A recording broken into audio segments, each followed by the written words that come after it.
السلام علیکم۔ یہاں پر آپ کو ایک اہم خبر سے آگاہ کریں گے۔ ظہیر کا بھائی شبیر اپنے بیان سے مکر گیا۔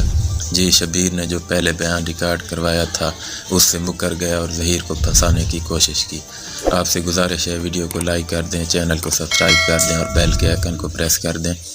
پروگریسو رپورٹ میں شبیر نے بتایا تھا کہ میں اور ظہیر دعا کو کراچی سے اکٹھے لینے آئے تھے، لیکن اب شبیر کہہ رہا ہے کہ میں بالکل آیا تھا بچی کو کراچی سے لینے کے لیے، لیکن میں لے کے گیا تھوڑی ہوں ظہیر کے ساتھ، جبکہ ادھر ظہیر اپنے بیان میں کہہ رہا ہے کہ میں کراچی آیا ہی نہیں بچی کو لینے کے لیے۔ ظہیر اپنے بیان میں کہہ رہا ہے کہ بچی اپنی مرضی سے میرے پاس چل کر آئی ہے اور اس پر تو اغوا کا مقدمہ بنتا ہی نہیں، تو پھر یہ اغوا کا کیس کیسے ہوا؟ ظہیر اور شبیر گرفتاری کے ڈر سے ملبہ ایک دوسرے پر ڈالنے کی کوشش میں ہیں اور دونوں خود کو بچانے کی حتی الامکان کوشش کر رہے ہیں۔ اس کیس کے بارے میں کمنٹس باکس میں اپنی رائے کا اظہار کریں۔